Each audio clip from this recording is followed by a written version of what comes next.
What's up, everybody? Back at it again with another movie review. Got a pretty big group this time. Pretty big cast. Yeah, I'm not guaranteed everybody's gonna talk, but we got Perry here, obviously, Eric, as usual, these two guys, but we got my very special girlfriend who I'm so lucky that she's... yeah, this one.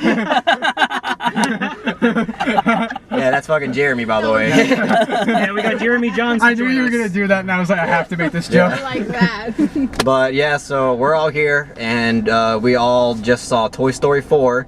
So, gonna be honest, when I first heard that Toy Story 4 was coming out, like 5 years ago or some shit, I was not excited for it. It felt like Pixar was just like running out of ideas or something, just trying to, you know, capitalize on a cash grab. And I didn't have high hopes for it. Even when the trailer came out, I was like, ugh, this doesn't really look that good. It looks a little kiddish. It doesn't look nearly as charismatic as the previous three. So my hopes went down, but I saw the reviews come out and they were pretty positive. So I got my hopes up just a little bit before going into it. And guys, for me, coming out of this film, I thought it was a pretty fantastic film. I thought it was pretty great. I mean, I have a few issues with it that kind of bothered me when I was watching it, but overall, I was pretty impressed by a fourth installment in a franchise that felt like it wasn't really needed, but it was surprisingly effective film for me. I don't know, what do you guys think? I was surprised how much I enjoyed it. I will say I did have a few issues with it, but given that this is like a franchise that was running out of steam, and I didn't really feel like there needed to be a fourth one, like, they really surprised me. Like, Pixar,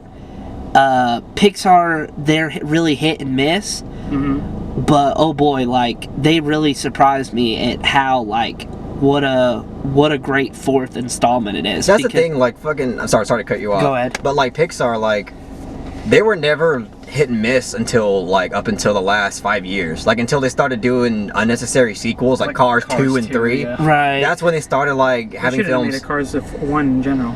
Cars just didn't even exist, period. Well, I kind of like the first one, but maybe that's just because I grew up with it and I like it. Ka-chow. I love the first Cars.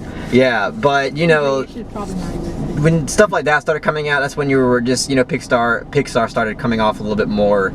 Like, you weren't sure if you were going to get a quality product just because Pixar was on it, because they started making these unnecessary sequels that were pretty lacking in quality. But, you know, like Perry was saying, I was pretty impressed by it because it is a fourth installment, and this film had a lot of good things working for it. I thought first of all, I thought a lot of the character arcs were really well established and also really well resolved, you know, by the end of the film. I thought the story structure was really interesting, and it set up a lot of, you know, themes in it that I thought were really compelling, especially for kids and adults. Yeah. Yeah, and there's just a lot of characters in this film that worked. I don't think there's any characters in this film that I thought, you know, didn't do well for what they were written for, and they were all really good. And yeah, and it gets really emotional. This film, I'm sorry, but just like every Toy Story film does, it jerked tears out of me. There was a few parts of the film that really got me. There's some parts of the film that I think were trying to get me, but I'll kind of get into that later, but it didn't really work. But for the most part, there's one scene in particular near I think it's in the third act. It's not the final part of the movie, but it's in the third act, involving a lost toy and a lost girl, and that scene really got me. I thought it was really effective. Yeah. Yeah, I haven't given my basic thoughts. Yeah, sorry, go ahead. No, it's cool. I also thought the movie was pretty good. Not nearly as impactful as Toy Story 1 or 2 or even 3 Right. emotionally, but I agree with Carlos. I actually really enjoyed the characters in it. Like, I think I found almost basically all the characters in the movies very enjoyable, and I really liked how some of the character arcs started and finished. Yeah, I think he handled it super well. Yeah, even Forky.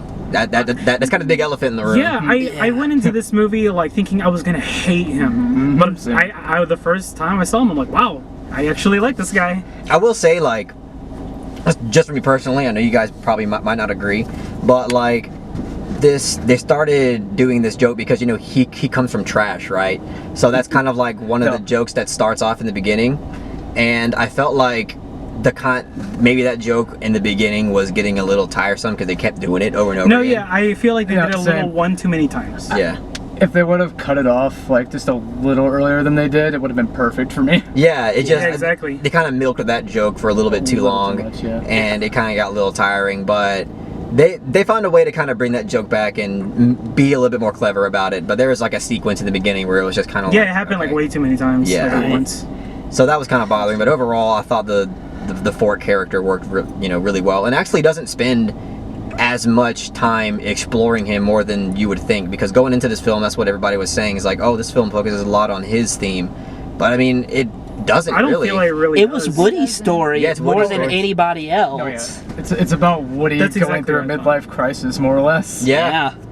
Yeah. Which is really mature storytelling, and there's even a lot of like great allegorical like undertone to it. Like I saw like there was certain things in the film that represent like suicide and having an existential crisis and purgatory and even hell and even heaven, Finding your purpose in life. finding your purpose in life. Like I was really shocked how mature the storytelling was. I really appreciated it though. Yeah, that's one thing that I'm glad this film had, because that's what almost every Toy Story film has. It has that really mature element to it that adults can really read into and really get impacted by, but kids can also watch it and laugh at just like the normal stuff. And it's funny because I think kids can watch this and feel impacted by it as well, because Definitely. there's some themes in this film that relate to kids growing up, and some things that you might run into as a kid, like some barriers that you might run into, and I thought that was really well done. Bonnie's first day of school, like how she dealt with that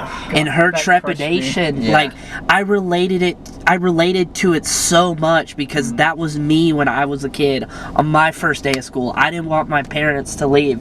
I was looking for anything to comfort me, and it just really brought me back, and it jerked some legitimate Yeah. tears out of me. The film kind of gets you quickly, at least in my opinion. It got me kind of quick when it Oh, comes to the tears, definitely. because I was like, shit, you really feel for Bonnie. Like, you really just feel for her character.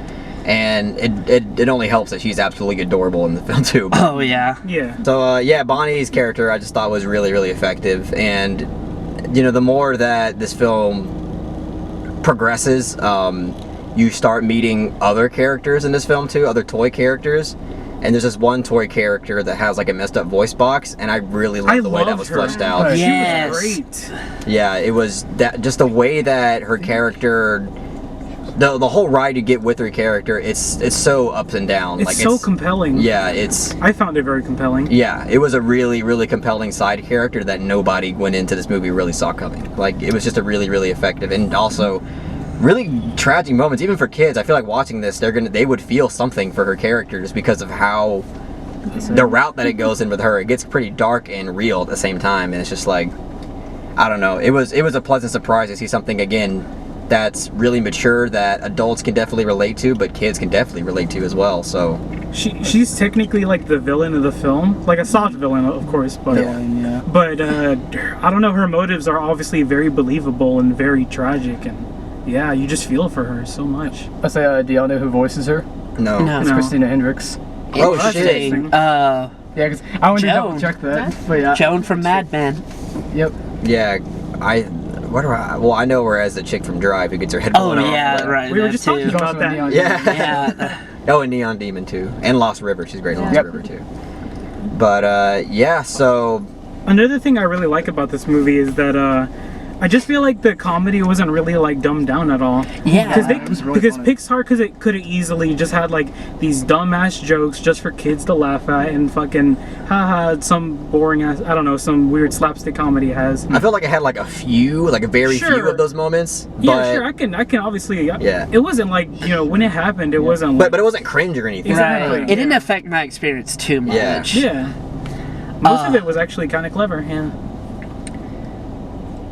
I will say, like, some of your favorite characters are gonna get sidelined. Like, Oh, I feel the same way. Mr. Potato Head and Mrs. Potato Head. That's true. Slinky, Jessie, I like her a lot. Jesse, even Buzz. to I an was thinking the extent. same thing. Yeah. Well, I mean, Jessie has an arc though, more than the rest of them. Like, I don't want to spoil it, but she has she Yeah, I steps can up in see the that. end, and she kind of has her own little thing. Yeah, it's still kind of sidelined though, but you can tell that they did put effort in some sort of effort into Right. Jessie.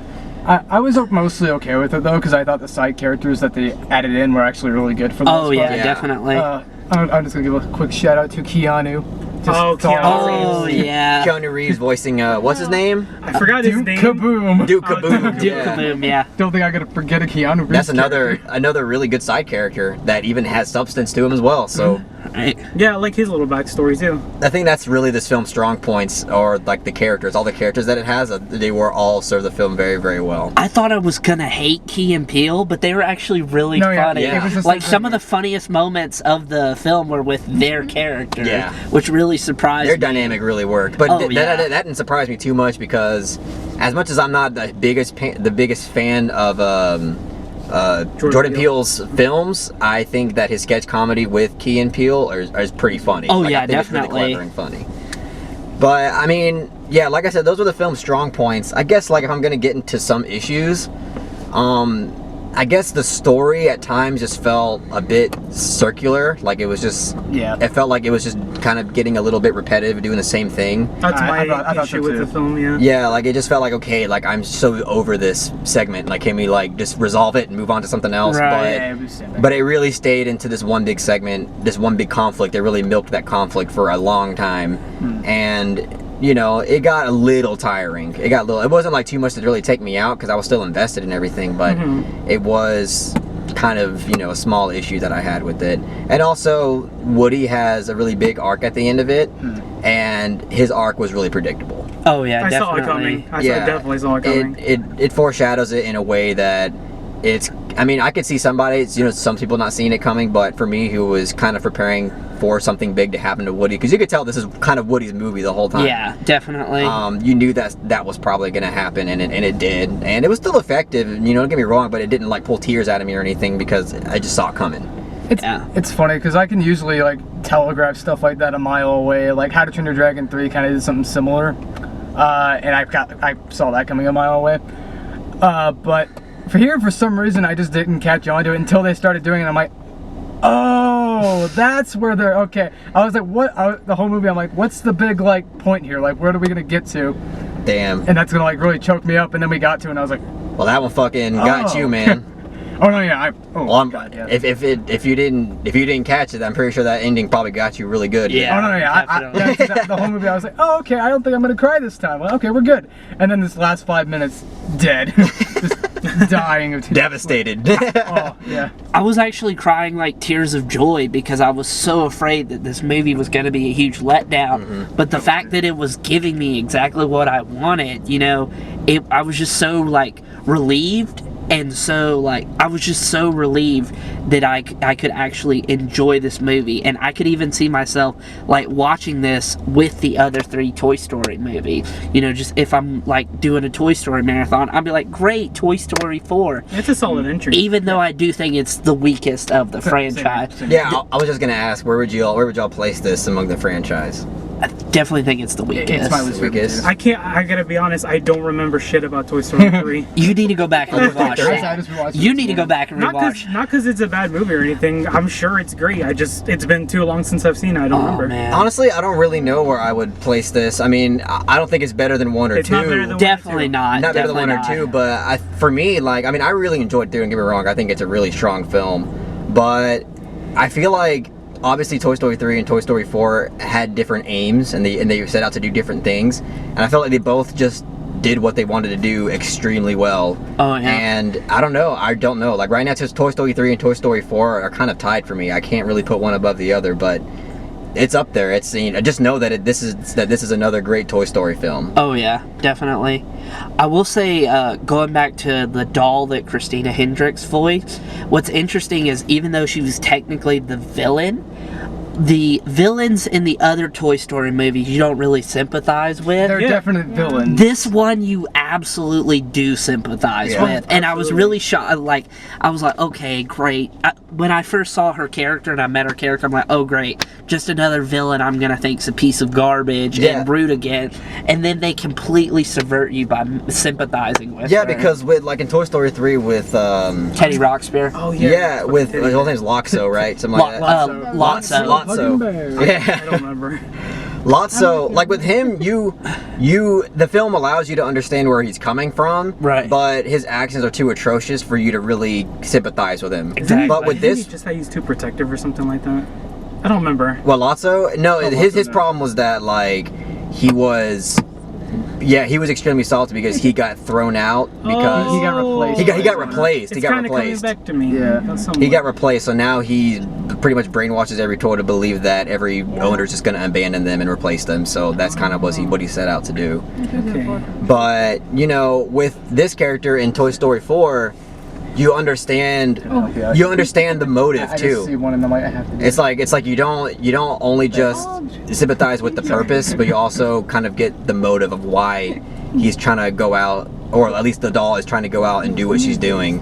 And you know, Woody's also involved with it too, and just the way that was all done. Again, like it's one of those kind of like heartbreaking but honest moments in the film. And that's why I really loved that side character, because it served the film really, really well. And also alone just being a good side character. Definitely. Yeah, I thought I was not gonna like the side characters much at all of this film, but Yeah, it same. really surprised me.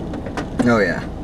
What's interesting is like Toy Story, all the Toy Story films, they have like legitimately creepy moments. You know, with the part 1, part 2 was the creepy like toy maker who like repaired Yeah. Woody's stitched arm. Like that was really creepy. This film did not shy away from the creep factor. Yeah. no. Like I don't want to go into exactly why it's creepy because I want you to experience for yourself. But there's definitely some creepy moments in it. But of course, that's in line with, you know, what Toy Story is Yeah. and what it's supposed to be. In the first Toy Story, it was when he's at Sid's house and you see Oh all yeah, the definitely. The Oh my cannibals! God. Oh, it's so creepy. but they're cannibals.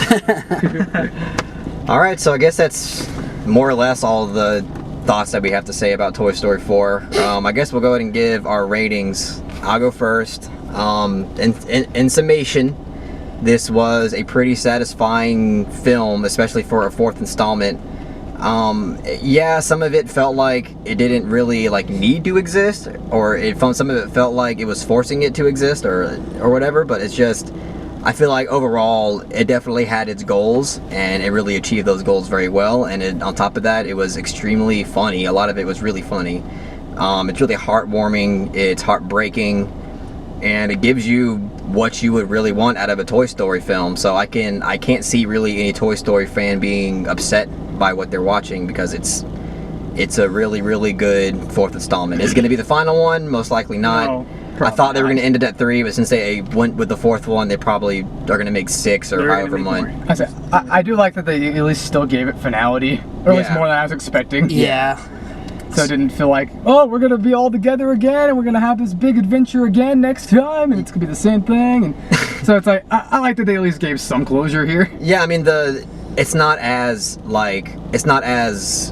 obvious with its sequel. Like it doesn't Yeah, right. it doesn't set up a Sequel sequel in an obvious way. Like Yeah, obviously right. there's room for a sequel and they make that Oh, yeah. clear, but it doesn't it's not super obvious with it. Definitely. But yeah, I obviously really enjoyed this film. I thought it was really effective, so I'm going to give Toy Story 4. Oh man, I'm thinking strong 8 or a 9. It's so hard to give- rate these movies. I'll give. I love Toy Story 4. I'm gonna give Toy Story 4 a 9 out of 10. Okay. All right, Eric, are you next? Sure. I also really enjoy this movie.